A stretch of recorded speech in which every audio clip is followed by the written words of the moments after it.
నాకు బాగా పాటలు పాడటం రాదు, డ్రమ్ము కొడతాం తప్ప ఏ వరాలు లేవు. ఎక్కడికి వెళ్ళిన సేవకులు ఆయన ప్రార్థన చేస్తే అద్భుతాలు జరిగినాయంట, ఆయన ప్రార్థన చేస్తే స్వస్థతలు జరిగినాయంట, ఆయన ప్రార్థన చేస్తే మృతులు లేచారంట, ఆయన చేతులు వేయగానే పరిశుద్ధాత్మ నింపబడుతున్నారంట అని చెప్తే వెంటనే సైకిల్ తిప్పుకొని ఇంటికి వచ్చేసి ప్రభు నా సంగతి ఏంటి, ఎందుకు కొరగానో అయిపోయానో, నన్ను ఎందుకు పిలిచావు, వదిలేయి నన్ను. ఏదో ఒక పాస్టర్ గారి దగ్గర నమ్మకంగా పరిచయం చేసుకుంటా, విశ్వాసం ఉంటా, డ్రమ్ము కొట్టుకుంటా, నేను సేవ చేయలేను, నా వల్ల కాదు, నాకు పనికి రాను. దావీదు 8వ నెంబర్ కదా, నాది 80వ నెంబర్ అనుకునేవాడిని, అంత ఏడిచేవాడిని.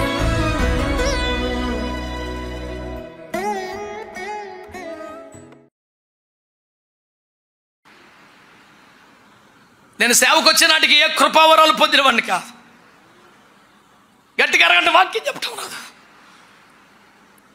వెళ్ళిపో అని చెప్తే దేవుడు వెళ్ళిపోయిన సేవకి. బైబిల్ ట్రైనింగ్ లేవు, పరిచర్య చేయటం, దైవజనుల బట్టలు ఉతకటం, షూ పాలిష్ చేయటం, మందిరాలు తొడవటం, కార్పెట్లు ఉతకటం, ఇవన్నీ నెంబర్ 1 వచ్చు.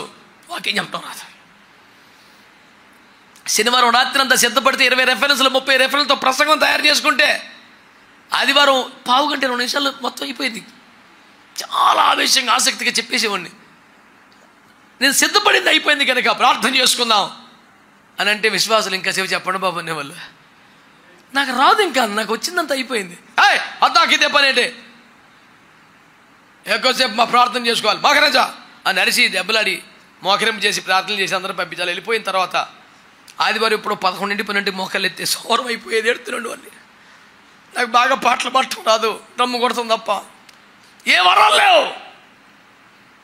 కనీసం అరగంట వాక్యం చెప్తున్నాను, ఎందుకు పిలిచావు సేవకి, నాకు వాక్యం చెప్పడం కూడా రావట్లేదు. పిచ్చోళ్ళ గడిచేవాడిని, చాలా బాధ అనిపించేది.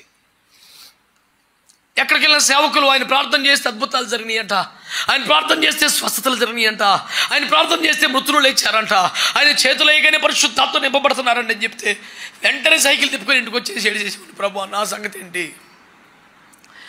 ఎందుకు కొరగానో అయిపోయానో, నన్ను ఎందుకు పిలిచావు, వదిలేయి నన్ను.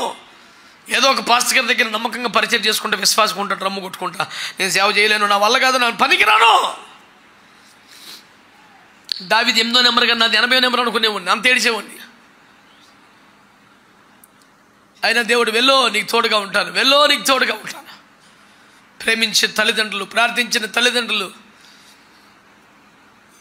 కొన్నిసార్లు ఎంత చిన్న చిన్న మీకు చెప్పొచ్చో లేదో మరి తెలీదు. నేను స్టీల్ ప్లాంట్కి సేవకు వచ్చిన కొత్తలో సెక్టర్ 5లో అరుణ్ రాజు గారు చెన్నై నుంచి ఒక దైవజనులు వచ్చారు, సెమినార్ పెట్టారు. సేవకు వచ్చి కొంతకాలం 10 ఏళ్ళు అవుతుందిలే. అత్యంత బలహీనుడు, 500-600 షుగర్ ఉండేది ఇప్పుడు ఆయనకి. ఒక కిడ్నీ మీద అప్పటికి 20 ఏళ్ళ మట్టు ఉన్నాడు. 2 కిడ్నీలు పాడైపోతే వాళ్ళ అన్నయ్య గారి కిడ్నీ ఒకటి వేసుకొని అన్నయ్య ఈయన ఇద్దరు చెరుకో కిడ్నీతో బతికేస్తారు 20 ఏళ్ళ మట్టి. 500+ షుగర్ ఉంటుంది ఇప్పుడు. ఇద్దరు పట్టుకొని స్టేజ్ ఎక్కించాలా, నిలబడి మాట్లాడటం మొదలు పెట్టాక బలమైన అభిషేకం ముందు నిలబడేవాడు. పెద్ద పెద్ద మనుషులు మొదలు నరికిన చెట్ల కుప్పకూలిపోయిన అభిషేకాన్ని ఇక్కడ నుంచి ఎగిరం దూరం పడేవాళ్ళు, అంత ప్రభావంతో వాడబడేవాడు. ఒకసారి సిటీలో పెడితే ఇలా చాలా శక్తివంతంగా వాడబడ్డారు. టౌన్షిప్లో పెట్టారు, వెళ్తే వెళ్ళా చాలా మంచిగా వాడబడ్డారు. అంత కూటమైపోయాక ఇంత గొప్ప దైవజనుడు కదా, ఒకసారి ఆయనతో ప్రార్థన చేయించుకుందాం అని మెల్లిగా స్టేజ్ మీదకి, అప్పటికి స్టేజ్ మీద పాస్టర్లు ఉన్నారు, ఆ మీటింగ్ పెట్టిన పాస్టర్లు అందరూ కూడా నేను తెలుసు, పిలిచారు, స్టేజ్ మీద ఉంచారు, ఏదో ప్రార్థన ఏదో ఇచ్చారు. ఆయన దగ్గరికి వెళ్ళి కుర్చీలో కూర్చుంటే కింద మోకరించి అయ్యా చిన్న ప్రార్థన చేయండి అని అడిగితే ఆయన నాకు చాలా నీరసంగా ఉంది బాబు, ఓపిక లేదు, I'm tired, I cannot pray now అన్నాడు. నేను ఇంకా బ్రతిమాలుతున్నా, ఒకసారి ఇట్లానే వెళ్ళిపోతానని.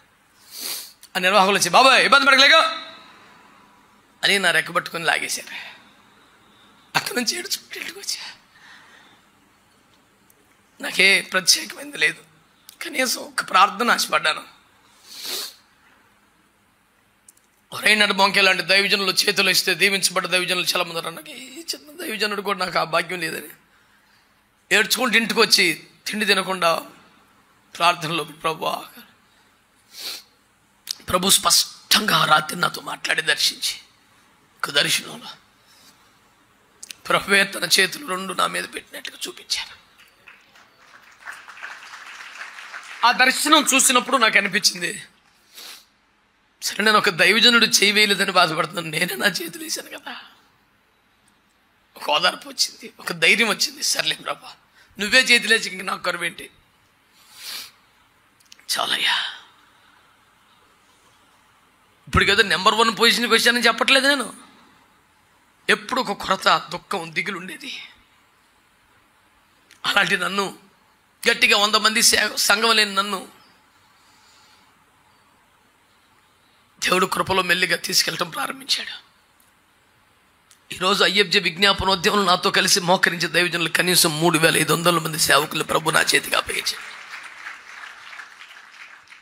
ఒక మంచి దైవజనుడు ఎవరైనా ఎత్తిమి చేయబడితే బాగుండు అనే ఆశలో నుంచి ఈ పనికి మళ్ళీ జీవితం ఈ చేతులు.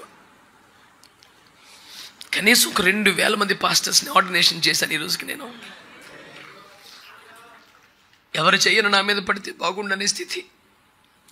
నేను చేతులుంచి అభిషేకించిన సేవకులే కనీసం 2,000 మంది అయ్యారు. ఎవరైనా నా మీద చేయబెడితే బాగుండని కోరుకున్న బతుకు కనీసం 17,000 బాప్టిస్మాలు ఇచ్చిన ఈ చేతిలో. పనికి మాలోడా అని పిలిపించుకున్న స్థితి. ఎన్ని దేశాలు, ఎన్ని రాష్ట్రాలు, ఎన్ని లక్షల జనం.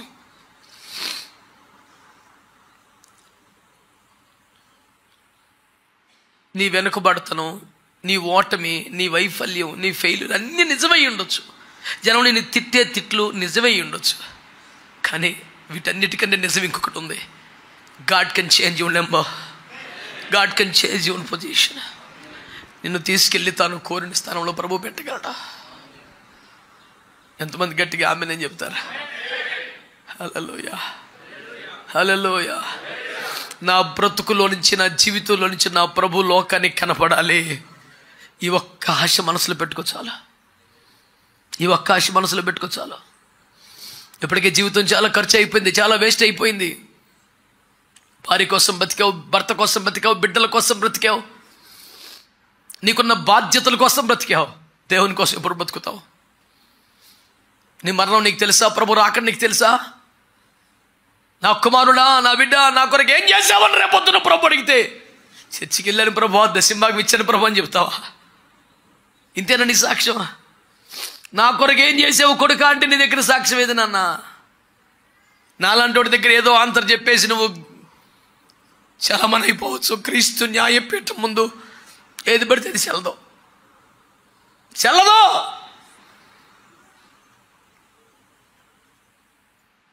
హృదయ రహస్యములు బయలుపడు ఆ భయంకరమైన దినమున వాని వాని క్రియలకు తగిన చేతం ప్రభు ఇవ్వబోతున్నాడు. ప్రతి వానికి తగిన మెప్పు దేవుని వలన కలగబోతుంది. భర్త దగ్గర, భార్య దగ్గర, బిడ్డల దగ్గర, ఇరుగు పొరుగు దగ్గర, సంఘ కాపుర దగ్గర నువ్వు బాగా మేనేజ్ చేయగలుగుతున్నావేమో, కానీ ఇదే మేనేజ్మెంట్ ఎప్పటికీ నీకు అక్కడికి వస్తుంది, నిన్ను గెలిపిస్తుంది అని మాత్రం అనుకోకు. ఒక దినం అవేమి చెల్లని రోజు వస్తుంది. ఏ రాజు తన సేన బలము చేత తప్పించుకునలేడు ఒకరితో వస్తే దేవుడికి అని వాక్యం ఉంది. You cannot simply escape from the judgment throne of Jesus Christ. You must give your account for each and every deed, not only deeds, each and every word.